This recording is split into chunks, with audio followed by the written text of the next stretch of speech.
Hi, welcome to I'll Tell You What's the Truth for Tuesday, July the 21st, 2020. How is it with you today? You know, we've been at this COVID, this pandemic now for a good while, since way back in March. Contrary to what we may have thought back then, it's not getting any easier, and we find ourselves moving towards the end of July. And it seems to dominate just about everything. Worse, the list of symptoms have gotten so long that we all have plenty of opportunities each week to think and get that little thought to say, well, do I have the virus? You know, and those kind of thoughts kind of lodge there in the back of your mind and stay there for a little while. And with all the other changes, it just really gets wearying, isn't it? It's a real challenge each and every day. You know, we even though we're not running in high gear and high speed, our engines are really wearing down. My good friend, the late Pastor Howard Sale, who was the pastor in Hilton Head Island, was driving from Hilton Head to Columbia, South Carolina. He was going to a meeting for new pastors in the South Carolina Synod. As he passed by Orangeburg, he got this very heavy pain in his chest. It caused him to pull over to the side of the road for a few moments, but he paused, and then in a few moments it passed. And so he got back on the highway and went to his meeting. During the meeting, the pain came back, and this time Howard collapsed. He was unconscious for a short period of time.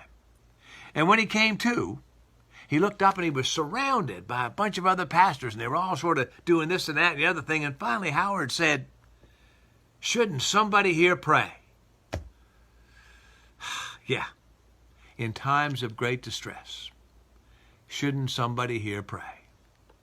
Or to put that another way, it's time to lean on God. And when we talk about leaning on God, of course, we're talking about prayer. And when we talk about prayer, it's kind of hard to describe it as something that sort of meets and satisfies all that has been said and all that people think about prayer. But I suppose if we want to try to put it in sort of a broad sense, we might say that prayer is responding to the presence of God. And you see, since in this pandemic, that's one of our sources of strength, we're going to talk about prayer a little bit in these next few devotions. What does it mean? And all the questions that might go along with it, so that it can help us lean on God, lean on a source of strength greater than ourselves. You know, when one of your pals comes in the room, you know, you get up and you walk over and you greet him. You shake his hand, you tell him how glad you are to see him, you ask him how he's doing. And then, you know, you ask him about his family and the folks you know together, that sort of thing. And how has it been with him in life? And as he tells you about all those things, why, you listen, and you listen carefully. And then when he finishes, why, he asks you the same question. How are you doing? And you tell him. Well, you tell him about the successes, the high points. You tell him about the failures, the struggles, the difficult parts. You tell him about your family. You tell him about how things are with the folks, your loved ones. And you know, since he's a friend, you may even be in a position to ask him to help you in some way, or help you with something that you need, or something that's been troubling you. You do all of that because you are responding to the presence of your friend. Well, it doesn't take Sherlock Holmes to figure out where I'm headed, does it? You see, God, of course, is present here, there, everywhere. But God is particularly present in those special places where you act to be aware of that presence. You sit or you relax, you stand, maybe more often you kneel. And then, of course, well, you tell God just how glad you are to see him. You tell him, express as best you can how you feel about him, even though you know that you don't always quite act that way, but at your best you do. And then, why, you listen to him. And then after you listen to him,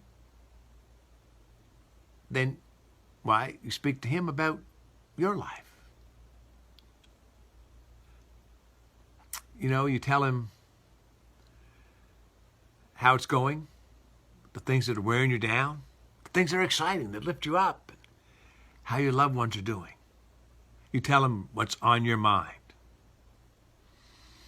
And the good thing is you can lay that out there on the table. And then, of course, he listens. You see? He hears your need, your excitement, the ups and downs. And he's there and he listens. You see, in the broadest sense, prayer is responding to the presence of God. Or to say that another way, you see, prayer enables us to lean on God because it is prayer that draws us into God's presence. And that in turn might cause us to pray something like this. Our Father, who art in heaven, hallowed be thy name. Thy kingdom come, thy will be done on earth as it is in heaven. Give us this day our daily bread. And forgive us our trespasses as we forgive those who trespass against us. And lead us not into temptation, but deliver us from evil. For thine is the kingdom and the power and the glory forever and ever. Amen. Remember, do the best you can. Lean on God. Encourage one another. Up. Wear your mask. Better days are coming. Shalom.